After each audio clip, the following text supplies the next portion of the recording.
సమర్థించి పనిచేస్తున్నాం. అందరికీ నమస్తే సార్. నా జానకి రామస్వామి నా పేరు రమాలి. నుంచి 5 లక్షలు 20 లక్షల వరకు కూడా ఇస్తారు సార్. అట్లా 750 గ్రూపులకి 30 కోట్లు ఇప్పించినాం సార్ ప్రతి సంవత్సరం. మళ్ళీ ఇప్పుడు ఈ ఇయర్ స్టార్ట్ అయింది సార్. సెప్ అని ఒకటి ఉంది సార్, సెల్ఫ్ ఎంప్లాయ్మెంట్ ప్రోగ్రామ్ అని. అంటే ఇండివిజువల్గా ఎవరన్నా లోన్లు తీసుకుంటారంటే కూడా బ్యాంక్లో మాట్లాడి టెన్యూర్ ప్రాబ్లం ఉన్న వాళ్ళు ఎంతమంది ఆ డేటా ఇవ్వండి. ఒకటి ఇదైన తర్వాత టోటల్ గ్రూప్స్ 320 గ్రూప్స్ ఉన్నాయి సార్.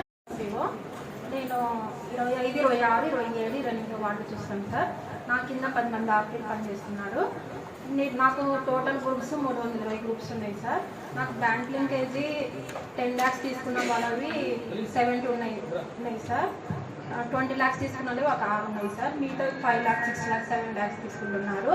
నేను స్టెప్ కింద 10,000 లోన్లు తీసుకునేవి 70 ఇప్పించినాను సార్ SBH బ్యాంక్లో. చిన్న చిన్న వ్యాపారాలు చేసే వాళ్ళకి 10,000 ఇప్పించినాం సార్. ఆ 10,000 కట్టేసిన వాళ్ళకి మళ్ళీ మేము ఎక్స్ట్రా అంటే 120 మందికి 20,000 ఇప్పించినాను సార్. నేను PSU యూనిట్స్ కింద నాకు 12 SLFలోకి వచ్చింది సార్ 50,000. ఆ 50,000 మేము సమైక్యకు వేసినారు సార్ గవర్నమెంట్ నుంచి. తర్వాత వాళ్ళు చెక్ ద్వారా ఆ SLFలో ఎవరైతే మెంబరు సక్రమంగా రీపేమెంట్ చేస్తారు ప్లస్ బిజినెస్ చేసుకుంటున్నారో ఐడెంటిఫై చేసి వాళ్ళకు మేము 50,000 అప్పుగా ఇవ్వడం జరిగింది సార్. మళ్ళీ వాళ్ళు తిరిగి ఆ అప్పు చెల్లించాలి సార్. ఇది కింద మళ్ళీ నేను నా బ్యాంక్ సంబంధించి సార్ 160 మందికి ఇప్పించాను సార్. 430 SFT ఉంటాయి సార్.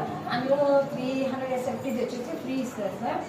360 వచ్చేసి అది డబల్ బెడ్రూమ్, సింగిల్ బెడ్రూమ్ అని 2 కేటగిరీస్ ఉన్నాయి సార్. దానిలోకి మాత్రమే లోన్స్ ఇప్పిస్తున్నాం సార్. దాంట్లో వచ్చేసి బ్యాంకు నుంచి ఫస్ట్ విడతగా 1/4 ఇస్తారు సార్. అంటే 1 lakh ఇస్తారు. నెక్స్ట్ టైం ఇది కన్స్ట్రక్షన్ బట్టి స్టేజ్ వైజ్గా రిలీజ్ చేస్తారు సార్ అమౌంట్. ఆ విధంగా ఫస్ట్ వైపు అయితే మొత్తం రిలీజ్ అయ్యింది. నెక్స్ట్ది కాలేదు.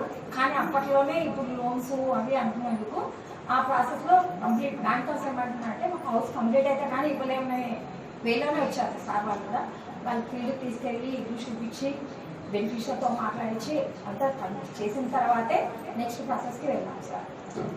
ఇంకా ప్రాసెస్ అయితే 1/4 ఇచ్చారు. ఇప్పుడు మీరే చెప్తున్నారు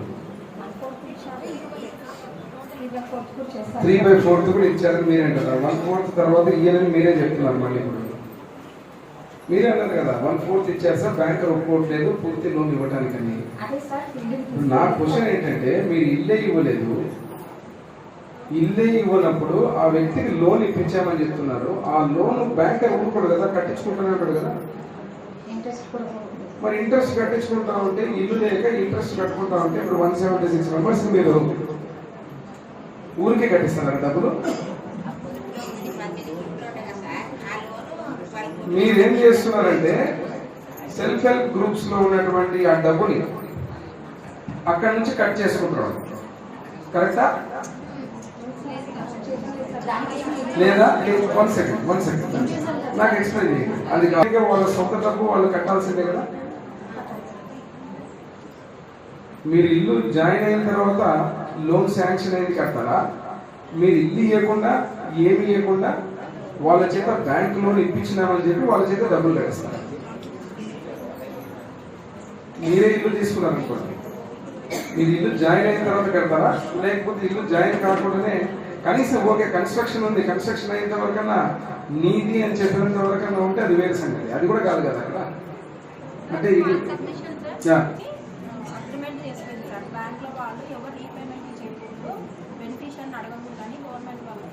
ఓకే ఓకే చేసింది. అందరూ 2 years అయిపోయిన వాళ్ళే కదా. ఆ బిల్డింగ్స్ కట్టింది మేము తల్లి, తెచ్చింది మేము. వీళ్ళు వచ్చిన తర్వాత నాకు నవ్వు వచ్చేది అడిగే పాయింట్ ఇప్పుడు. ఎందుకంటే రేపు మేము కూడా పాలసీ మ్యాటర్ క్యాబినెట్ లో కూడా ఇవన్నీ మా సార్ దృష్టి కూడా పోవాలి. గ్రౌండ్ లో ఏం జరుగుతుంది ఇప్పుడు మన డిపార్ట్మెంట్ కి సంబంధించి ఏం జరుగుతుంది. టిక్కో ఇల్లు మీరు 176 మందికి లోన్లు ఇప్పించాలని చెప్తున్నారు. ఇప్పించినటువంటి లోన్లలో మీరు చెప్పినట్టు 2 years ఏదైతే ఉందో వాళ్లకు మేము ₹1 కూడా లోన్ కట్టాల్సిన అవసరం లేదు అన్నారు. బాగుంది. 2 years 10 years 2 years ఆటోమేటిక్ ఎప్పుడు అయిపోయింది. వాళ్ళకి 3rd ఇయర్ నుంచి ఆటోమేటిక్గా 3 ఏళ్ళు ఇప్పుడు వాళ్ళు డబ్బు కట్టింటారు కదా. ఆ కట్టిన డబ్బు దేన్ని బేస్ చేసుకొని తీసుకున్నాం మనం? ఆ సైట్ అని చెప్తున్నాను, సైట్ ఓనర్షిప్ అని. నాకు తెలిసినంత వరకు టిట్కో హౌసెస్లో సైట్ ఓనర్షిప్ అనేది ఉండదు. నాకున్న అంతో ఇంత నాలెడ్జ్ నాకు తెలిసినంత ఉండదు. ఇప్పుడు మా మహిళా మాట పెట్టాలంటే 25 లక్షలు కావాలని చెప్పినారు. సార్ కూడా మాకు బిల్డింగ్ అరేంజ్ చేశారు. ఇక్కడ మన సచివాలయం ఉన్న దాంట్లోనే అరేంజ్ చేసినారు. 25 లక్షలు అయిన తర్వాత మహిళా మాట పెడితే ఒక 10 మంది మన వాళ్ళకే ఎంప్లాయ్మెంట్ ఉంటుందని చెప్పేసి ఉద్దేశంతో మహిళా మాట కోసం అంటే మనకి ఎండి ఆఫీస్ నుంచే వచ్చింది, జీవో పాస్ చేసినారు. మహిళా మాట ప్రతి మున్సిపాలిటీలో పెట్టాలని. ఆల్రెడీ కర్నూలులో, కోడుమూరులో కూడా జరుగుతుంది సార్.